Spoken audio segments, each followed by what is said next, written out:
করেছো কি? আমি খেলার পুতুল? আমাকে নিয়ে তোমরা পুতুল খেলা খেলবে?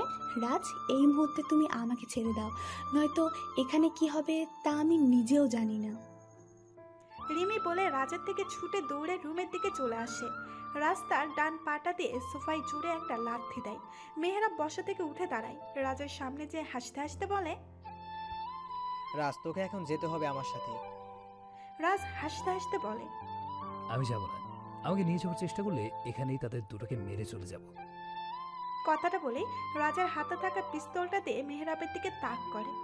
মেহরাব উচ্চস্বরে হাসতে থাকে। রাজ রেগে পিস্তলের ট্রিগারে চাপ দেয়, কিন্তু কোনো বুলেট বের হয় না। পরপর 3টা চাপ দেয়, কিন্তু কোনো বুলেট বের হয় না। মেহরাব আবারও হাসতে হাসতে বলে, ভুল করলি রাজ, তোর সাথে হালকা মাইন্ড গেম খেললাম।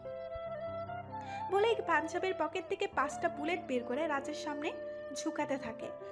রাজ এটা সহ্য করতে না পেরে মেহরাবের পাঞ্জাবের কলার ধরতে যাবে, এমন সময় একটা গুলি করার শব্দ হয়। পেছন থেকে ফরহাদ গুলিটা করে। বুলেটটা যে রাজের বাম পায়ে লাগে। রাজ ফ্লোরে লুটিয়ে পড়ে, চিৎকার দিয়ে বলে, ফরহাদ, তুই কাজটা ঠিক করলি না। আমি জানি তোরা আমাকে এখন মারবি না, কিন্তু বলছি আমাকে মেরে ফেল, নয়তো আমি বেঁচে গেলে কিন্তু বেইমানের শাস্তি তোকে পেতেই হবে। সেটা কিন্তু হবে অথবা ভয়া। রাজ আর কথা বলতে পারে না। এর আগেই মেহরাব ছোট ট্রি টেবিলটা দিয়ে রাজের মাথায় বাড়ি মারে। রাজের মাথা দিয়ে অচলে রক্ত পড়তে থাকে। তার চোখ দুটো ঝাপসা হয়ে আসছে। এ বুঝি মৃত্যু তাকে গ্রাস করে ফেলেছে। শেষবারের মতো শুনতে পায় মেহরাব আর ফারহাদের উচ্চস্বরে হাসির শব্দ। কিছু ছেলে রাজের কাছে হেঁটে আসছে। আজ 5 দিন পর জান্নাতকে আবার ভার্সিটিতে দেখা গেছে, কিন্তু আজ সে আর আগের মতো আসেনি। মডার্ন বোরখা, নতুন হিজাব দেখেই আগের থেকে পরিবর্তন মনে হচ্ছে। জান্নাত ভার্সিটিতে এসে আম গাছের দিকে তাকায়, যেখানে রাফি প্রতিদিন বসে থাকে। জান্নাত চেয়ে দেখে রাফির সাথে কিছু বখাটে ছেলেরা ঝামেলা করছে। জান্নাত সেদিকে এগিয়ে যায়। ভাই, আমাকে ছেড়ে দিন, আমার কাছে কিছু নাই ভাই, প্লিজ আমাকে মারবেন না ভাই। বখাটে ছেলেগুলো ধারালো ছুরি দিয়ে রাফিকে ভয় দেখায়। রাফি চায় না ভার্সিটিতে কোনো ঝামেলা হোক, তাই সে ছেলেগুলোকে বলেছে ছেড়ে দেওয়ার জন্য, কিন্তু ছেলেগুলো রাফির কথা না শুনে তার সাথে জোরাজুরি করতে থাকে। ঠিক তখনই সেখানে উপস্থিত হয় জান্নাত। রাফি যেন জান্নাতকে একটু ভরসা পেল। জান্নাত ভালো করে ছেলেগুলোকে বলে, ভাইয়ারা, আপনারা সবাই ওর সাথে এমন করছেন কেন? কি করেছে সে? ছেলেগুলোর মধ্যে থেকে মামুন নামের ছেলেটা বলে, তোকে কেন বলবো, কে তুই, এখানে কি করছিস? পাশ থেকে আরেকটা ছেলে বলে। কথাটা বলেই সবাই মিলে হাসতে থাকে আর জান্নাতের সাথে বাজে ব্যবহার করছে। জান্নাত এগুলো সহ্য করতে না পেরে একটা ছেলেকে কষিয়ে চড় মারে। ব্যাগ থেকে একটা পিস্তল বের করে। সবাই পিস্তল দেখে ভয় পেয়ে চলে যায়। রাফি অবাক হয়ে যায় জান্নাতের মতো সাধারণ একটা মেয়ের কাছে পিস্তল দেখে, তাই সে জান্নাতকে প্রশ্ন করে ফেলে, আচ্ছা, আপনার কাছে পিস্তল আসতো কোথা থেকে? জান্নাত ছোট্ট করে একটা মুচকি হাসি দিয়ে রাফিকে বলে, রাফি চলো বসে শান্তিতে কথা বলি। রাফি আর জান্নাত গাছের নিচে বসে পড়ে। জান্নাতি প্রথম বলা শুরু করে, রাফি, তুমি আমাকে কি একটা সাধারণ মেয়ে মনে করেছিলে? এটা আবার কেমন প্রশ্ন?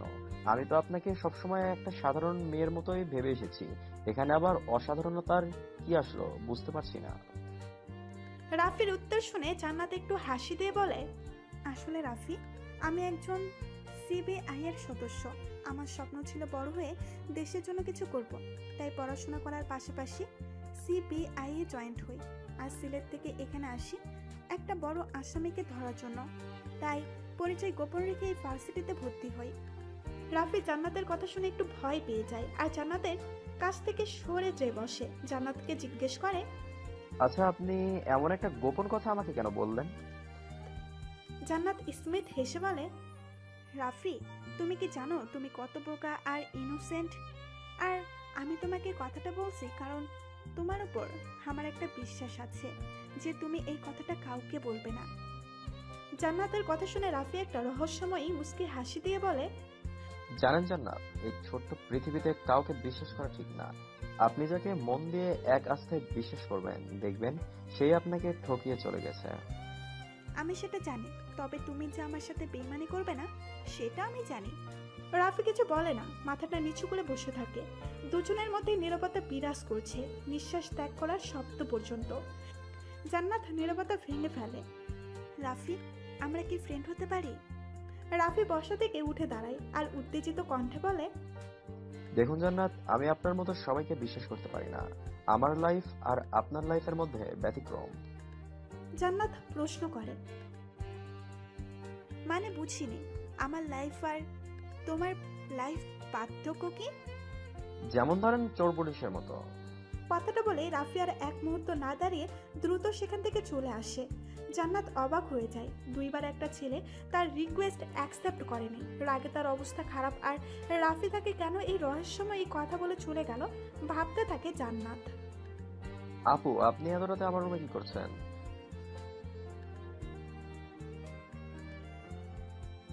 কথাটা বলে রাফি উত্তরের অপেক্ষায় চেয়ে থাকে নুসরাতের দিকে। নুসরাত আজ অনেক কিছু জানার জন্য রাফির কাছে আসে, কিন্তু এসে দেখে রাফি রুমে নেই। তাই সে নিচেই রুমে ঢোকে, রাফির জন্য অপেক্ষা করতে থাকে। কিছুক্ষণ পর রাফি রুমে প্রবেশ করলে নুসরাতকে দেখে কথাটা বলে। রাফি কথা শুনে নুসরাত অবাক হলো না। নুসরাত মুস্কি হেসে বলে, আমাকে আপু বলে লাগবে না। আর এখন রাত কোথায়? তোর জন্য তো এটা সকালই। রাফি একটু অবাক হয়ে বলে, আপনি আমার বড়, আর আপনি বড়লোক বাবার একমাত্র মেয়ে। আপনাকে আপু না বললে কি বলবো? আমার জন্য এখন সকাল হতে যাবে কেন? আপনার জন্য তো রাত, তো আমার জন্য তো একই। সবচেয়ে বড় কথা হলো, আপনি বন্ধ রুমে ঢুকলেন কি করে? নুসরাত রাফির মুখের সামনে চাবির ছাড়াটা ঝাঁকাতে ঝাঁকাতে বলে, রাফি, আমার মনে হয় না আমি তোর থেকে বেশি ধনী হব। এই চাবিটা দেখেছিস? এইটা দিয়ে রুমে ঢুকেছি। তোর সাথে আমার কিছু গুরুত্বপূর্ণ কথা আছে। জি আপু, বলেন, কি গুরুত্বপূর্ণ কথা? নুসরাত বিছানার উপরে থাকা সিগারেটের প্যাকেট থেকে একটা সিগারেট জ্বালায়, আর একটা সিগারেট রাফির দিকে ঠিক দেয়। রাফি সিগারেটটা ঠোঁটে চাপ আর পাশে থাকা চেয়ারটা টেনে বসে পড়ে। নুসরাত হেসে বলে, তাহলে রাফিন, কি অবস্থা তোর? রাফি চমকে উঠে কথাটা শুনে আমতা আমতা করে বলে, আপু, রাফিয়ানকে? নুসরাত ধোঁয়াগুলো উপরের দিকে ছেড়ে বলে, আমি জানি তুই রাফি না, রাফিন, যে কিনা রাফিয়ান শহরের মাইন্ড গেমার। কথাটা বলে নুসরাত বিছানার পাশে থেকে ব্যাগটা বের করে রাফির সামনে রাখে। রাফি কি বলবে বুঝতে পারছে না। সে তার মাথাটা ঠান্ডা করে নুসরাতকে বলে, আপু, আমি রাফিয়ান হতে যাব কেন? আমি তো রাফি, আর আপনি আমার ব্যাগ ধরছেন কেন? রাফিন, আমি সব জেনে গেছি, আর তোর ব্যাগ তো আমি আগেই চেক করেছি। হঠাৎ ভার্সিটিতে দ্বিতীয় বর্ষে খ্যাত গরিব একটা ছেলে ভর্তি হয়ে যায়, যার রেজাল্ট খুবই খারাপ। আবার ভার্সিটির ভিপি রাকিব ভাই তোকে দেখে ভয় দৃষ্টিতে তাকিয়ে থাকা। ওই দিন সজীব যখন তোকে জার্ক দেয় তখন কেউ কিছু বলল না, কিন্তু পুলিশ অফিসার তাকে বাঁচিয়ে নিল। তুই সেটা দেখে মুচকি হেসেছিলি। পরের দিন সকালে সজীবের লাশ উদ্ধার করে পুলিশ, কিন্তু 3 দিন ধরে তাকে আর দেখা যায় না। আর সবচেয়ে বড় কথা হচ্ছে, ওই দিন রাতে জঙ্গলের ছেলেগুলোকে মারার সময় আমি এই গাছের আড়ালে দাঁড়িয়ে সবকিছু দেখেছিলাম। তো মিস্টার রাফিন, তুই এখন যতই না করিস বা নাটক করিস, এখন লাভ হবে না, কারণ তুই ধরা পড়ে গেছিস। কথাটা বলে জোরে সিগারেটে একটা টান দেয় নুসরাত। রাফি সময় নষ্ট করতে চায় না, তাই পেছন থেকে গানটা বের করে নুসরাতের মাথার দিকে তাক করে সিগারেটটা টান দেয়। ট্রাগারে চাপ দেবে, কিন্তু তার পারে না। এর আগেই নুসরাত চোখের পলকে রাফির হাত থেকে গানটা নিয়ে রাফির কপাল বরাবর তাক করে। রাফি কেবল মুখটা হা হয়ে যায়। এমনভাবে তার হাত থেকে গানটা নিয়ে নেবে ভাবতে পারেনি রাফি। নুসরাতের মোবাইলে একটা মেসেজ আসে। বিছানার উপর থেকে মোবাইলটা নিয়ে মেসেজটা পড়তে থাকে। মেসেজটা পড়া শেষ হলে নুসরাত জোরে জোরে হাসতে থাকে আর বলতে থাকে, আমি মাইন্ড গেম খেলতে ভালোবাসি না, তবে যারা মাইন্ড গেম খেলে তাদের খুঁজে বের করা আমার কাজ। তাকে একটি সুযোগ দিলাম, দ্বিতীয়বার সুযোগটা নাও পেতে পারিস। নুসরাত বাইরে চলে যাবে এমন সময় রাফি হাসতে হাসতে বলে, রাফিয়ানকে সুযোগ দেওয়ার মতো এখনো কারো জন্ম হয়নি। এখন তোর সাথে একটা ছোট্ট মাইন্ড গেম খেললাম, জানিস সেটা কেমন? কথাটা বলে বিছানার উপর থেকে গানটা নিয়ে গুলি করে, কিন্তু কোনো বুলেট বের হয় না। আবারও 3টা গুলি করে, কিন্তু সবগুলো গুলি মিস ফায়ার হয়। নুসরাত বুঝতে পারছে না কেন পিস্তল থেকে বুলেট বের হচ্ছে না। রাফি মুস্কি হেসে বলে, অবাক হচ্ছিস কেন বুলেট বের হয়নি? তাই তো, কারণ এই পিস্তলের কোনো বুলেট ছিল না। এটাই আমার মাইন্ড গেম, আর না শিখিয়া ওস্তাদি করিও না। নুসরাত রাফির মাস্টার গেম দেখে অবাক হয়ে যায়। নুসরাত রাফিকে বলে, রাফসানকে বাঁচাতে চলে যা। কথাটা বলে দাঁড়ায় না, চলে যায় নুসরাত। রাফি পেছনে দাঁড়িয়ে ভাবতে থাকে কি বলে গেল নুসরাত। রাফির পকেট থেকে মোবাইল ফোনটা বের করে কাকে যেন কল দেয়, কিন্তু ওই পাশের মোবাইলটা বন্ধ দেখাচ্ছে। রাফি অস্থির হয়ে বলে, ভাইয়া তুমি এখানে এসো না, মেরে ফেলবে তোমাকে রাফসান ভাইকে, ওরা নিয়ে চলে গেছে। রাফি উত্তেজিত হয়ে সাকিবকে ফোন দেয়। 3 বার রিং হবার পর সাকিব ফোন ধরে, কান্না করে কথাগুলো বলতে থাকে। রাফির বুকের ভেতর ধুকপুক ধুকপুক করছে, হালকা ভয়ের আভাস পাচ্ছে। সে হয়তো আজই শেষ হয়ে যাচ্ছে মাস্টার মাইন্ড গেমের গুলির তালিকা। রাফি আনাফ সাহেবের বাসা থেকে বেরিয়ে পড়ে সাকিবদের উদ্দেশ্যে। প্রতিদিনের মতো আজও রাফির জন্য একটা কালো রঙের গাড়ি দাঁড়িয়ে আছে। রাফি দেরি করতে চায় না, গাড়ির ভেতরে বসে গন্তব্য এখন সাকিবদের কাছে। রাতে হালকা চাঁদের আলোয় বোঝা যাচ্ছে সামনে কিছু লোক রাস্তায় শুয়ে আছে। রাফি গাড়ি থেকে নেমে গ্রানটা হাতে নিয়ে সামনে এগিয়ে যায়। যে এমন একটা দৃশ্য দেখার জন্য সে প্রস্তুত ছিল না। আসমিরকে কেউ গুলি করে মেরে দিয়েছে, ওসমানের শরীর থেকে মাথাটা আলাদা করা। রফিকের বুকের মধ্যে কেউ ছুড়ে দিয়ে অনেকগুলো আঘাত করেছে। সাকিবকে হাতে পায়ে গুলি করা হয়েছে। রাফি সাকিবকে ধরে ঝাঁকাতে থাকে। সাকিব রক্তমাখা মুখ দিয়ে হালকা করে ছোট্ট একটা হাসি দিয়ে বলে, ভাইয়া তোমাদের সাথে অনেক দিন কাজ করছি, আমাদের অনেক স্নেহ করেছো, কিন্তু আমরা রাফসান ভাইকে বাঁচাতে পারলাম না। তুমি চলে যাও শহর থেকে, ওরা সবাই তোমাকে মেরে দিবে, চলে যাও। রাফি জোরে চিৎকার করে বলে। সাকিব, কিছু হবে না তোর, আমি তোকে হসপিটালে নিয়ে যাব। বলেই সাকিবকে পাজাগুলে উঠাতে যাবে, তখন কোথায় থেকে একটা স্নাইপারের বুলেট এসে সাকিবের শরীরে লাগে। সাকিব জোরে চিৎকার দিয়ে বলে, ভাইয়া কোনো বেঈমানকে বাঁচতে দিব না। সাকিব আর কিছু বলতে পারে না। রাফির কোলে শেষ নিঃশ্বাস ত্যাগ করে পৃথিবীর মায়া ছেড়ে চলে যায়। রাফি জোরে চিৎকার দিয়ে কান্না করে দেয়, কারণ রাফি আর রাফসান সবাইকে ছোট ভাইয়ের মতো স্নেহ করত। কিন্তু আজ এমন একটা দিন দেখতে হবে ভাবতেই পারছে না রাফি। অঝরে কান্না করতে থাকে। রাফির চোখ যায় দূরে পড়ে থাকা কাগজের টুকরোর দিকে। বসা থেকে উঠে কাগজটা হাতে নেই। পাশে আবার একটা ভয়ঙ্কর ট্যাটু আঁকা, যার ব্যাখ্যা রাফি ভালো করেই জানে। মাইন্ড গেম খেলতে ভালোবাসি, আর আবার খেলাতেও ভালোবাসি। হবে আজ গেম বেঁচে থাকবে, আসল মাফিয়া যার অস্তিত্ব ছাড়িয়ে যাবে সবখানে। কাগজের রহস্যময় কথা বলে রাফি ভাবতে থাকে কে লিখলো কথাগুলো। কাগজের পেছনের দিকে একটা ঠিকানা দেওয়া আছে। রাফি রওনা দেয় ঠিকানার উদ্দেশ্যে। পূর্ণিমার আলো ছড়িয়ে পড়েছে চারপাশে। হিমেল হাওয়ার গতিবেগ পরিবর্তন হচ্ছে। চাঁদের আলোয় রাজের জ্ঞান ফিরে নিজেকে চেয়ারের সাথে বাঁধা অবস্থায় আবিষ্কার করে সে। চোখ জোড়া দিয়ে চারিদিকের পরিবেশটা দেখছে রাজ। আশেপাশে কিছু গাছপালা আছে, মধ্যে খোলা মাঠ। চাঁদের আলোয় জায়গাটা অনেকটুকু স্পষ্ট বোঝা যাচ্ছে। কিছু ছেলে হাতে AK-47 নিয়ে দাঁড়িয়ে আছে। দূরে বসে আছে কিছু পরিচিত মুখ। রাজের চোখের সামনে সকালের দৃশ্যটা ভেসে ওঠে। পেছন থেকে কেউ শক্ত কিছু দিয়ে বাড়ি দেওয়ার কারণে রাজ অজ্ঞান হয়ে যায়। এরপর কি হয়েছিল জানা নেই রাজের জ্ঞান ফিরেছে দেখে একটা ছেলে সামনে বসে থাকা কালো পাঞ্জাবি পরা আগন্তুককে ডাক দেয়। আগন্তুকটা পেছন থেকে ডাক শুনে সেই দিকে তাকায়। আগন্তুকটাকে দেখে রাজের মুখ থেকে একটা শব্দ বেরিয়ে আসে, সালমান। রাজ যেন এটা বিশ্বাসই করতে পারছে না সালমান তার সাথে এমন করবে।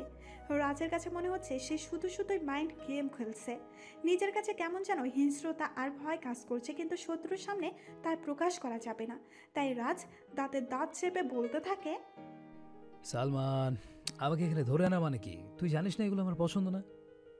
সালমান পেছনে থেকে চেয়ারটা টেনে পায়ের উপরে পা তুলে বসে। সিগারেটের প্যাকেট থেকে একটা সিগারেট বের করে জ্বালায় আর এক মনে টানতে থাকে। দুইজন দুইজনের মনে পরিচিত। মাস্তানি শহরে দুই সিংহ সামনাসামনি বসে আছে। কারো পরিচয় এই শহরের পুলিশ অফিসার রাজ হিসাবে, আবার আরেকজনের পরিচয় শহরের বড় মাস্তান সালমান ভাই হিসাবে। সালমান হাসতে হাসতে বলে, মাফিয়া কিং, রাফিয়ান সিটির king, master mind grammar Rafsan ভাই এখন বাধা রক্তাক্ত শরীর নিয়ে আমার সামনে বসে আছে। বাবা যে বিষয়টা, যেখানে কিনা রাফসান ভাই নিজের বাক্যটা নিজে লেখে, কিন্তু আফসোসের বিষয় হলো নিজের মাইন্ড গেমে নিজেই ফেসে গেল রাফসান ভাই। কথাটা বলে হাসতে থাকে সালমান। সালমানের কথা শুনে রাজ মুচকে হাসে, কিন্তু হাসিটা প্রকাশ করে না। সালমানকে উদ্দেশ্য করে বলে, সালমান, তুই তো জানিস আমি কেমন মাইন্ড গেমার। আমাকে ব্যাকআপ দেওয়ার জন্য আমার পেছনে একটা ব্যাটম্যান আছে, কিন্তু তোর কিছু ছেলে আর কিছু অস্ত্র নিয়ে রাফসানের সাথে এসেছিস যুদ্ধ ঘোষণা করতে। সে আসবে আর আমাকে এখান থেকে নিয়ে যাবে। সালমান, আগেরবার তোকে দ্বিতীয়বার সুযোগ দেওয়ার আমার বড় ভুল ছিল, কিন্তু আমি এবার আর কোনো ভুল করতে চাই না। রাজের কথা শুনে বাঁকা হাসে সালমান। রাফিন মাস্তানি শহরের টপ মাস্টার মাইন্ড গেমার, যার মাইন্ড গেম দিয়ে রাফিনের জগতের সমস্ত গুটি সাজানো হয়। রাফসানের ভাই, কিন্তু রাফসানকে অনেকে দেখে থাকলেও রাফিনকে খুব কমই দেখা যায়, যার আভাস পাওয়া যায় ঝড়ের বেগে। রাতের আধারে এসে রাতের আধারে মিলিয়ে যায়। মাস্তানিটাও যেন কম জানে না। সালমান রাফিনকে নিয়ে কিছুটা চিন্তিত, কিন্তু রাজকে তা বুঝতে দেওয়া যাবে না, তাই সে বলে, রাফিন, আসলে আমি ভেবেছিলাম রাফিন হয়তো বড় মাইন্ড ক্র্যামার, কিন্তু আসলে সে কোনো মাইন্ড ক্র্যামারই না। বুলবুলার অন্ধ বিশ্বাস করাটা জীবনে কোনো একটা সময় বড় সমস্যা ফেলতে পারে। ঠিক তেমনই রাফিনকে একটা গোলক দাতার মধ্যে ফেলে দিয়েছি, যা থেকে চাইলেও সে বেরিয়ে আসতে পারবে না। বেইমানিটা ভালোবাসার মানুষের সাথে করলে জমে না, কিন্তু মাস্তানির শহরে করলে সবচেয়ে বেশি মজা পাওয়া যায়। পেছন থেকে কেউ কথাটা বলে। কণ্ঠটা রাজের অতি পরিচিত, তাই সে মাথাটা হালকা ঘোরায়। মুখে লম্বা মোটা সিগারেট চলছে, গলায় সোনালি কালারের মোটা চেইন, সাদা শার্ট, হাতাগুলো ভাঙানো। চাঁদের আলোয় চেহারাটা স্পষ্ট বোঝা যাচ্ছে। ছেলেটা ফরহাদ। রাজ অবাক হয়ে যায় ফরহাদকে এখানে দেখে। তাহলে সেই দিনের রহস্যময় কথাটা মানে এটাই যে ফরহাদ ক্ষমতার লোভে রাজের সাথে বেইমানি করবে। কিন্তু রাজ বুঝতে পারছিল না ফরহাদ এমন একটা মাস্টার গেম খেললো তার সাথে। ফরহাদ সিগারেট টানতে টানতে সালমানের পাশে দাঁড়ায়। পাশ থেকে একটা ছেলে চেয়ার এনে দিলে পায়ের উপরে পা তুলে বসে। কেমন লাগলো আমার মাইন্ড গেমটা? তোর মাইন্ড গেম দিয়েই তোকে নিজের জালে ফাঁসিয়েছি। রাজ রাগে বাম পাটা দিয়ে মাটিতে হিট করে বলতে থাকে, ফরহাদ, আমাকে এখনই মেরে দে, নয়তো সময় যত বাড়বে আমার মাইন্ড গেম তত বেড়ে যাবে। হয়তো কিছুক্ষণ পর এখানে কেউ বেঁচে থাকবি না। তুই জানিস আমি শত্রুকে ছেড়ে দিলেও বিশ্বাসঘাতককে ছাড়ি না। সালমান আর ফরহাদ রাজের কনফিডেন্স দেখে হালকা অবাক হয়, কিন্তু তা প্রকাশ করে না। সালমান হালকা হাসে। তুই চিন্তা করিস না রাফসান, রাফিন আসলে দুরাকে একেবারে মেরে দেব। পৃথিবীতে সবাই ধোঁয়াশার মধ্যেই বাস করি। তুই হয়তো জানিস রাফসান এবং রাফিনকে পেছন থেকে মারা সাহস সবারই থাকে, কিন্তু সামনে সে ফুলে টোকা দেওয়ার সাহস কারণে। কথাটা শুনে সালমান রেগে রাজের বাম গালে কষে একটা চড় মারে। রাজের গায়ে সকালের সাথে গেঞ্জিটা এখনো পরা, সাদা কালারের গেঞ্জি লাল রঙে ছিঁড়ে গেছে। সালমানের চড় খেয়ে রাজের ঠোঁট কেটে রক্ত বের হতে থাকে। হালকা লম্বা চুলগুলো ছড়িয়ে ছিটিয়ে আছে কপালের আশেপাশের। মুখে হালকা বড় বড় ঘন ঘন কালো দাড়ি, মুখে লেপে আছে রক্ত। এখন রাজকে পুরো মাস্তান জগতের রাফিয়ান মনে হচ্ছে। সালমানের চড় মারা দেখে ফরহাদ বলে, বাচ্চা ছেলেকে কেউ এমন করে সর মারে? তুমিও না সালমান, একে হাত দিয়ে মারবো না, মাইন্ড দিয়ে মারবো, তাহলেই মজা পাবো। ফারহাদ স্যার, উনি এখনো আসছে না কেন? আমার আর ভালো লাগতেছে না, মন চাচ্ছে এখনো মেরে দিই কুত্তার বাচ্চাটাকে। আরে সালমান, অপেক্ষা করো। জানো তো একটা কথা, অপেক্ষা করার ফল মিষ্টি হয়। দূর থেকে গাড়ির হলদে আলোয় বোঝা যাচ্ছে কেউ আসতেছে। সাদা কালোর গাড়িটা এসে রাস্তার পাশে থামে। গাড়ি থেকে একটা আগন্তুক নামে। রাজ আগন্তুকটাকে দেখে অবাকের শেষ পর্যায়ে চলে গেছে। এমন একজনকে এখানে দেখতে ভাবতে পারছে না। সাদা কালারের গাড়ি থেকে কালো কোট পরা একটা আগন্তুক নামে। মাথায় বড় লম্বা হুডওয়ালা টুপি পরানো, যার জন্য মুখটা বোঝা যাচ্ছে না। মুখে সিগারেট লাগিয়ে রাস্তার কাছে আসতে থাকে। একটা ছেলে চেয়ার টেনে দিলে আগন্তুকটা পায়ের উপরে পা তুলে সিগারেট টানতে থাকে। এবার আগন্তুকটা তার লম্বা টুপি হালকা সরিয়ে রাজের দিকে তাকায়। রাজ অবাক হয়ে যায়, মুখ ফুটে বলে, মেহরাব। মেহরাব হাসতে থাকে আর রাজকে বলতে থাকে, রাজ, তোকে একদিন চ্যালেঞ্জ করে বলেছিলাম আমার সাথে মাইন্ড গেম খেলতে, তুইও রাজি হয়ে গেলি। বাস শুরু করলাম মাস্টার মাইন্ড গেম খেলা। আসলে আমি অনেকটা বোকা, না হলে 5 বছর ধরে যাকে ধরার জন্য এত কিছু করছি সে আমাকে বোকা বানিয়ে আমার সাথে আমার বাসায় থেকেছে, অত আমি বুঝতেই পারিনি। তুই ভালোই খেলেছিলি, কিন্তু একটা জায়গায় এসে ভুলটা করে ফেলেছিস। জানিস কারণটা শোন তাহলে। সাব্বিরের লাশের পাশে 2টা মার্বেল পাওয়া যায়, যেটা আমি আর সাইফুল ছাড়া কেউ জানতো না। আমি জানতাম রাফসান তার মাথা ঠান্ডা রাখার জন্য 2 হাতে 2টা মার্বেল ব্যবহার করত। তাই আমি শিওর যে সাব্বিরের খুনটা রাফসানই করেছে। আমি প্রতিদিনই লক্ষ্য করতাম যে তার বাম হাতে সবসময় 2টা মার্বেল থাকতো। মার্বেল তোর টেবিলের উপর রাখা থাকতো, কিন্তু আমি বুঝতে পারিনি যে তুই ছিলি আসল খুনি। ইকবালের কিছু কথায় তার উপর আমার সন্দেহ হয়, তাই তোর কেবিনে গিয়ে তোর কিছু কথা শুনে ফেলি আর তোর উপর আমার সন্দেহের জাল বিছিয়ে দেই। ফরহাদ তোকে এই শহরে পাঠিয়েছি, হঠাৎ কেন পাঠালো সেটাই বুঝতে পারছিলাম না। আমি চিন্তা করতে থাকলাম যে ফরহাদ এত অল্প বয়সে কিভাবে সিএম হলো। তাই ফরহাদের সম্পর্কে তথ্য বের করতে থাকলাম, কিন্তু ফরহাদের কোনো ভেজাল ছিল না। তবে ফরহাদও একটা ভুল করে ফেলে, যেটা আমার জন্য রহস্য উন্মোচন করার এক ধাপ এগিয়ে নিতে সাহায্য করে। ভুলটা হলো কিছু সার্টিফিকেটে তার ভিন্ন ভিন্ন পরিচয় দেওয়া। খুনির পিছনে আর নিজের মাইন্ড গেমটা খেলাতে চায় না। বন্ধ দিলাম, কিছুদিনের জন্য লেগে পড়লাম ফরহাদের পিছনে আর তার সম্পর্কে সব তথ্য পেয়ে যাই। ফরহাদের সাথে একটা পার্সোনাল মিটিংয়ের আয়োজন করলাম। ফরহাদও রাজি হয়ে গেল। এক এক করে যখন সব তথ্য ফরহাদের সামনে রাখতে শুরু করি, সে এটা দেখে ঘাবড়ে যায়। আমি তাকে একটা অফার করি, রাফসান আর রাফিনকে আমার চাই, এর বদলে আমার কাছে যতগুলো তথ্য আছে সবগুলো তোকে দিয়ে দেব। মেহরাব কথাগুলো বলে এবার থামে। হাতে থাকা সিগারেটটা শেষ হয়ে আসছে। মেহরাব আরেকটা টান দিয়ে শেষ অংশটুকু মাটিতে ফেলে দেয়। মেহরাবের কথা শুনে রাজ অবাক হয়ে যায়, কারণ সে মেহরাবকে যতটা বোকা ভেবেছিল ততটা সে না। রাজ নিজেকে কেমন যেন একাকিত্ব অনুভব করছে, যেন আজ তার মাইন্ড গেম খেলাতেন। এতদিন সে সবাইকে মাইন্ড গেমের গুটি হিসেবে ব্যবহার করত, কিন্তু আজ নিজের অজান্তেই সে আরেকজনের মাইন্ড গেমের গুটি হিসেবে চলছে। রাজ এখন বেঁচে যাবে যদি সে তার শেষের মাস্টার মাইন্ড গেমের গুটিটা চালাতে পারে।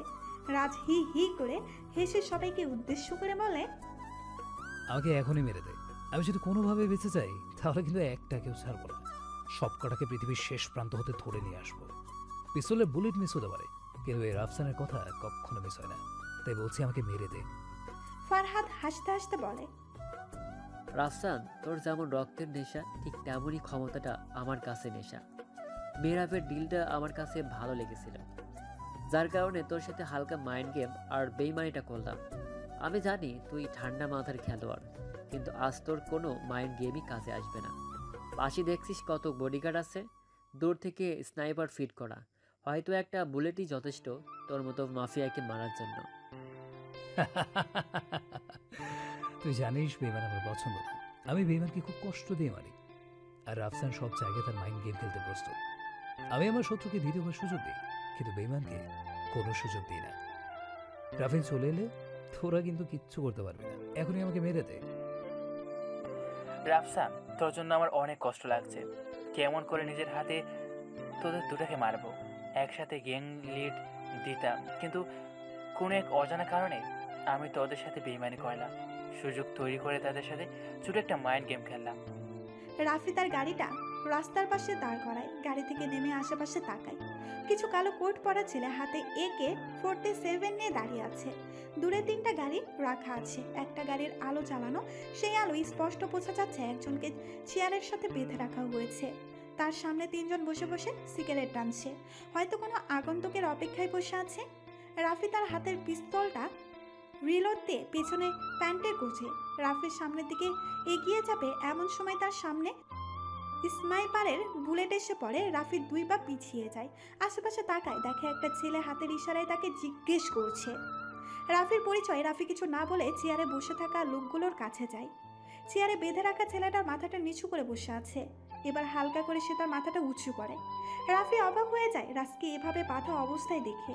দৌড়ে রাজের কাছে যায়। রাজ আগন্তুকটাকে দেখে জোরে জোরে হাসতে হাসতে ফরহাদ, সালমান, মেহরাবকে উদ্দেশ্য করে বলে, মারতে পারলি না আর আমাকে। অনেক সময় দিয়েছি, কিন্তু মাইন্ড গেম খেলার জন্য আমাকে মারলি না। এবার আর আমি সেই ভুল করব না। আমার পিস্তল থেকে 3টা বুলেট বের হবে, সেগুলো সব তোদের 3টার কপালে। No more chance. রাজের এমন ঝুড়ে ঝুড়ে হাসার কথাগুলো শুনে সবাই আগন্তুকটার দিকে তাকায়। দেখে লম্বা কালো কোট, মুখে কাটা মাস্ক, আঙুল বের করা কালো মোচা, মাথায় বড় হুডওয়ালা টুপি, যার জন্য মুখটা স্পষ্ট বোঝা যাচ্ছে না। আগন্তুকটা মাফিয়াদের স্টাইলে সিগারেট টানছে। কেউ বুঝতে পারছে না কে এই অজানা আগন্তুক। তাই সালমান চিৎকার দিয়ে বলে, ফারহাদ, এটা রাফিন। আমি ওকে দেখিনি, কিন্তু তার আগমন সম্পর্কে আমার জানা নয়। আমি am ruffian, mastermind killer in mafia series. এই শহরে কোনো এক মাস্টারমাইন্ড গেম খেলতে ছদ্মবেশে নিয়ে আসা। কথাটা বলে রাফি তার কাটা মাস্কটা হালকা সরায়। সবাই রাফিকে দেখে অবাক হয়ে যায়। রাফি মুস্কি হেসে বলে, আমি জানি তোমরা সবাই আমাকে দেখেছো, কিন্তু তখনকার পরিচয়টা ছিল ভিন্ন। গরিব, ক্ষেত, একটা বোকাশোকা ছেলে।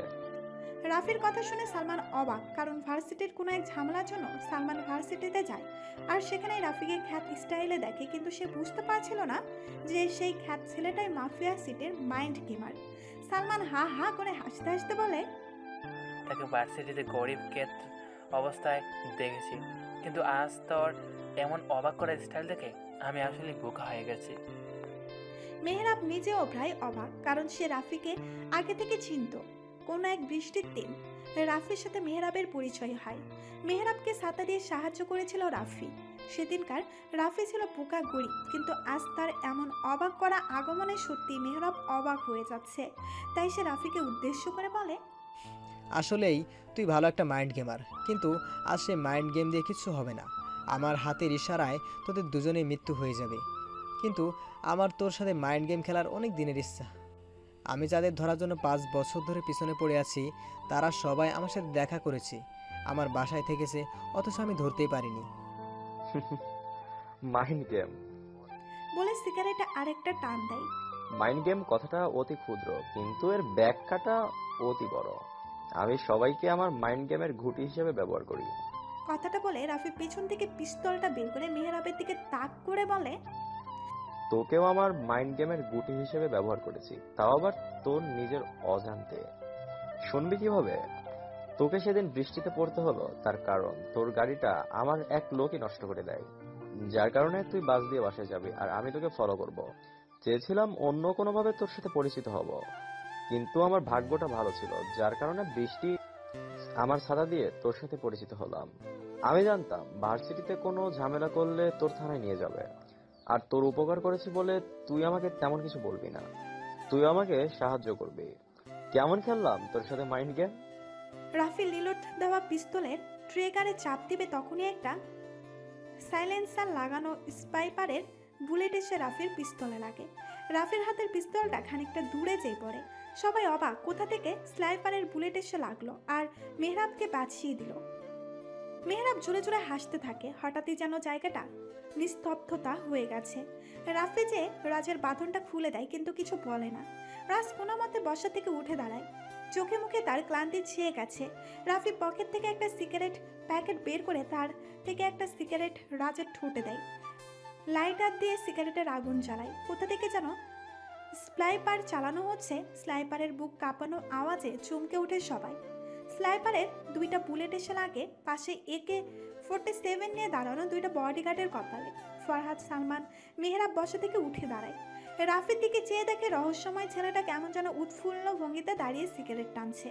চারপাশে পিন পিন নীরবতা বিরাজ করছে। দূর থেকে দেখা যাচ্ছে একটা ব্ল্যাক কালারের গাড়ি এদিকেই আসছে। গাড়িটা এসে মেহরাবের পাশে দাঁড়ায়। সবাই আগ্রহ দৃষ্টিতে চেয়ে আছে গাড়িটার দিকে। গাড়ি থেকে একটা আগন্তুক নামে, যার পরনে সাদা কালারের একটা কোট, লম্বা হুডওয়ালা টুপি, মুখে সিগারেট ঝুলছে। বড় টুপিটার জন্য মুখটা স্পষ্ট দেখা যাচ্ছে না। গাড়ি থেকে আরেকটা আগন্তুক নামে, যার পরনে মাফিয়া ব্যান্ডেল। একই রকম ভঙ্গিতে হেঁটে রাস্তার সামনে এসে দাঁড়ায়। কেউ বুঝতে পারছে না কারা এই আগন্তুক আর এখানে কি উদ্দেশ্যে এসেছে। নিঃশব্দ পরিবেশে শুধু শোনা যাচ্ছে উপস্থিত মানুষগুলোর ঘন ঘন শ্বাস নেওয়ার শব্দ। নীরবতা ভেঙে দ্বিতীয় আগন্তুকটা মাথা থেকে হুডওয়ালা টুপিটা সরায়। আগন্তুকটাকে দেখে রাফি জোরেই বলে, রিয়াজ তুই? হ্যাঁ আমি। রাফি জোরে হেসে দেয়, বলে, এসে গেছে আমার ছোট ভাই, এবার খেলাটা খেলতে আমার আরো দারুণ মজা হবে। রাফির কথা শুনে রিয়াজ হাসে। রাফিন ভাই, আমি তোমার জন্য আসিনি, এসেছি ছোট একটা মাইন্ড গেম খেলতে। সবসময় তোমাদের সাথে কাজ করেছি, দেখেছি তোমাদের মাস্টার মাইন্ড গেম কত সূক্ষ্মভাবে খেলো। সবাই তোমাদের নাম শুনলে ভয় পায়, কিন্তু আমাদের কেউ মানে না। আমরা চাই ক্ষমতা, পাওয়ার, যেটা পেতে হলে তোমাদের সরাতে হবে। তাই ছোট একটা মাইন্ড গেম খেলতে চলে এলাম। রিয়াজের কথা শুনে রাজ অবাক হয়ে বলে, রিয়াজ ক্ষমতা লাগলে আমাকে বলতে দিয়ে দিতাম, কিন্তু পেছন থেকে বেমেনিটা না করলেও পারতি। আমার সাথে শত্রুতা করিস না রিয়াজ, পিস্তলটা তোরই থাকবে আর লাশটা তোর পাওয়া যাবে। আমি আমার শত্রুকে খুব কষ্ট দিয়ে মারি। রিয়াজের পাশে থাকা সাদা কোট পরা আগন্তুকটা অর্ধেক পোড়া সিগারেটটা মাটিতে ফেলে দিয়ে বলে, মাইন্ড গেম, হা হা হা। কত বছরের অপেক্ষায় আজ আমার গেমটা সম্পূর্ণ হবে। মাস্তানি জগতের মাফিয়া কিং হতে চেয়েছি, কিন্তু কিছু বন্ধু নামক শত্রুর জন্য তা পারিনি। আজ আমার সেই অনাকাঙ্ক্ষিত দিন চলে এসেছে। আজ হবে ফাইনাল মাইন্ড গেম খেলা। যে যত বেশি মাইন্ড গেম খেলবে তার হবে জয়, আর যে পারবে না তার হবে মৃত্যু। মেহরাবের কাছে আগন্তুকের গলার কণ্ঠ খুবই পরিচিত মনে হচ্ছে, তাই সে আগন্তুককে উদ্দেশ্য করে বলে, কে তুই আর কিসের মাইন্ড গেমের কথা বলছিস? আগন্তুকটা একটু শব্দ করে হেসে মাথার হুডওয়ালা টুপিটা সরায়। মুখে ক্লিন শেপ দেওয়া, মুখটা শ্যামলা বর্ণের, ঠোঁটগুলো অনেক কালো মনে হয়, দিনে অনেক সিগারেট টানে। আগন্তুকের চেহারা থেকে কম বেশি সবাই অবাক হয়ে চেয়ে আছে। হাই গাইজ, আই এম আনাফ, যাকে সবাই ঢাকার টপ বিজনেসম্যান আনাফ চৌধুরী বলে জানে। কিন্তু বিজনেস ছাড়া আমার একটা আলাদা জগৎ আছে, তা কেবল আমিই জানি। রাফি অনেকটা অবাক হয়ে বলে, আহনাফ সাহেব, আপনি, এটা কিভাবে সম্ভব? হা হা হা। হ্যাঁ, আমি অবাক হয়েছিস মনে হয়? পৃথিবীতে মানুষের কাছে অসম্ভব বলতে কিছু নেই। আমি মাফিয়া কিং হওয়ার জন্য দীর্ঘ 14 বছর ধরে মাইন্ড গেম খেলে আসছি, কিন্তু হঠাৎই রাফিন আর রাফসান নামক দুইটা ছেলে আমার সেই তৈরি করা সিংহাসন নিজের আয়ত্তে করে নেয়। সবাই আগ্রহ দৃষ্টিতে আনাফের দিকে চেয়ে আছে। আনাফ কি বলতে চলেছে এটা জানার সবারই অনেক ইচ্ছা। আনাফ সবার দিকে তাকায়, দেখে সবাই তার দিকে আগ্রহ দৃষ্টিতে তাকিয়ে আছে। আনাফ মুচকি হেসে পকেট থেকে আরেকটা সিগারেট বের করে টানতে থাকে। সেখানে এক প্রকার নীরবতা বিরাজ করছে। নীরবতা ভেঙে আনাফ সাহেব বলে, যার কথার চেয়ে কাজের পরিমাণ বেশি, সাফল্য তার কাছে এসে ধরা দেয়। কারণ যে নদী যত গভীর, তার বয়ে যাওয়ার শব্দ তত কম। আমি মাফিয়ার সেই সিংহাসনে বসার জন্য কত কষ্ট করেছি, বছরের পর বছর মাইন্ড গেম খেলেছি, কিন্তু হঠাৎই দুইটা ছেলে এসে আমার সব প্ল্যান শেষ করে দিয়েছে। আমার কাজের পরিমাণ অনেক ছিল, কিন্তু সব শেষ হয়ে যাওয়ার পরও আমি হাল ছাড়িনি। শুরু করলাম নতুন মাইন্ড গেম খেলা। যেই খেলা শুরু করব আমি, শেষও করব আমি। আজ সেই খেলার সমাপ্তি ঘটবে। কিরে রাফিনা, মানে রাফিন, অবাক হয়েছিস আমার কথা আর আগমনে? এই রাফিন কখনো অবাক হয় না, কারণ এই রাফিন সব জায়গায় সঠিক গেম খেলতে ভালোবাসে। আমি সত্যি জানতাম না যে তোর ভালো চেহারার মধ্যে লুকিয়ে আছে এমন হিংস্র রূপ। হা হা হা। তোদের সাথে ছোট একটা মাইন্ড গেম খেললাম এখানে। নুসরাত আমার নিজের মেয়ে না, সে আমারই কাছের এক বন্ধুর মেয়ে। আমার নিজের তো একটাই ছেলে, আর সেটা হলো রিয়াজ। হা হা হা।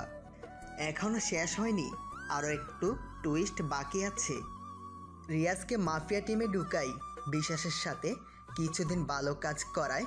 তোরা রিয়াজকে তোদের সাথে নিয়ে নিলি, ব্যাস আমার কাজ শেষ। ভাবলাম তোদের মাস্টার মাইন্ডের সাথে আমিও একটু খেলি। ঠিক তেমনভাবে একটা গেম সাজাই। রিয়াজ খবর দেয় রাফিন আর রাফসান কোনো এক মিশনে ঢাকায় এসেছে।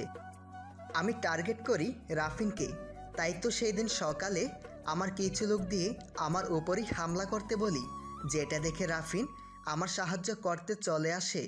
আর আমি তাকে কোনো কিছু বলার সুযোগ না দিয়ে আমার বাসায় থাকতে দেই।